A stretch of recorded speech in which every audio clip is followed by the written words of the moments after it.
Feeling ko ito na po ang top 1 smartphone ng 2025. Wala na pong makakatalo sa smartphone na to. At wala pong gustong tumalo sa smartphone na to. At wala pong gustong umagaw ng trono po ng smartphone na to. Isipin mo para sa may 15,000 po na SRP, saan ka makakita ng IPS LCD display na meron 720p na resolution at 1,000 din sa peak brightness. Grabe, kay Oppo lang natin makikita yan. Kaya kung ganyan display po ang hanap nyo, ayan po si Oppo A5 Pro 5G.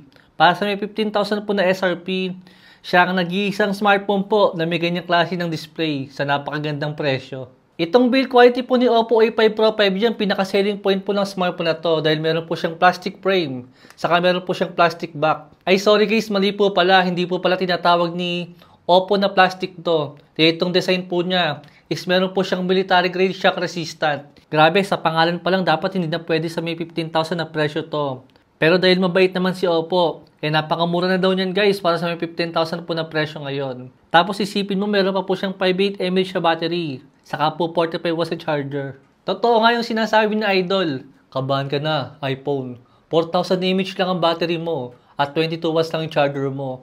Pero itong si Oppo A5 Pro 5G is meron po siyang 58 mAh na battery, saka po 45 watts na charger. Talong-talo po si iPhone dito. Kaya para sa may 15,000 po na presyo, napakalaki po ng battery niya at napakabilis po ng charger niya. Kaya kabahan ka na raw iPhone, sabi ni Idol, hindi po kami sabi niyan. Sa camera, naka-dual camera po siya na mayroong 50 megapixel na main camera. Huwag nyo lang isipin kung pangit to o hindi. Basta yan po yung mga sample picture natin. Huwag nyo lang po i-compare sa ibang smartphone ng camera na yan. At doon nyo na malalaman kung pangit ba to o maganda. Basta yan yung mga sample natin. Nakadepende na po yun sa mga mata nyo kung malabo ba yan o malinaw. Sa video quality natin is meron po siyang 1080p na supported sa kanya. Yan yung sample natin. Basta guys, maganda na yan. Maganda kayang manood ng 1080p na video dito sa may 720p lang na resolution. Isa pong selling point pa ni Oppo dito is meron po siyang IP68 water and dust resistant. Kaya po siguro 15,000 yung presyo na to. Dahil nga po pwede na rin siyang ilubog sa may tubig. Kaso naalala ko po palagi si Realme C75X. 7,000 lang po yung kanyang presyo. Pero naka water and dust resistant din po siya. Kalimutan nyo na yung part na yun guys. Basta meron po siya na IP68 water and dust resistant para sa may 15,000 po na presyo. Huwag na kayo mag-isip ng iba. Dito po pala sa may processor nyo is meron po siyang Dimensity 6305 na processor. Wait lang guys. Alam ko yung nasa isip mo. Alam ko masyadong mabagal yan para sa may ganyang presyo. Basta smooth yan sa may Mobile Legends. Okay na yan para sa may 15,000 na presyo. Pasalamat na nga lang din tayo guys, meron pong 5G na network to. Itong si Oppo A5 Pro 5G. Dahil yung Oppo Reno 13F, 15,000 din po yung presyo niya. Pero naka 4G lang yon. Grabe talaga si Oppo guys. Para bigyan po tayo ng 15,000 na presyo ng isang smartphone. Tapos naka 5G na. Na same po guys ng Itel P55 5G na 5,000 lang po yung presyo. Teka, mali po pala guys. Dapat hindi ko sinabi yon. Kalimutan nyo po yung part na sa Itel P55 5G. 5,000 lang po yung presyo niya. Pero naka 5G rin po tayo. At kasing lakas lang po ng Oppo A5 Pro 5G na merong 15,000 na presyo. Pero si Itel guys, 5,000 lang po siya. At 4,000 pa nga po ngayong sale.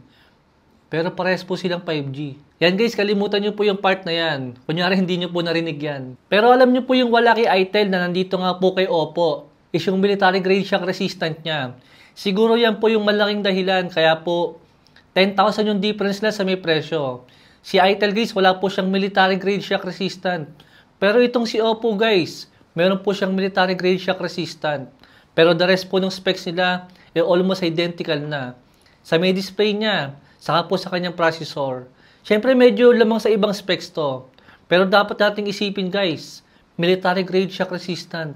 Napakadalang nun. Kaso kung iisipin pala natin guys, si Itel P55 5G is plastic built lang din po siya. Pero hindi po yung tinawag ni Itel na merong military grade shock resistant. Pero itong si Oppo guys, plastic built lang din po siya. Pero tinawag po ito na military grade shock resistant. Kaya kung meron kang 15,000 po na budget para sa isang smartphone, bakit hindi ka bumili ng Oppo A5 Pro 5G na merong military shock grade resistant? Hindi man malakas yung processor niya katulad ng iba na mas mura sa kanya. Pero meron naman tayo ng military grade shock resistant. Hindi man po siya naka-AMOLED. Pero wala naman silang military grade shock resistant. Hindi man maganda yung kanyang camera, pero wala naman sila na military grade shock resistant. Kaya sa mga magsasabi po na overpriced itong si Oppo A5 Pro 5G, Subukan lang nila. Tingnan mo, subukan mong ibalibag to. Hindi to masisira. Dahil meron siyang military grade shock resistant. Basta Oppo A5 Pro 5G. Ito po ang top 1 po ng 2025. Mahirap na pong talunin to. Hindi ko na lang po sasabihin kung bakit ba naging top 1 yung smartphone na to. Kayo na lang po yung mag-comment kung bakit ba top 1 ng smartphone na to. Yun lang po guys. Thanks for watching.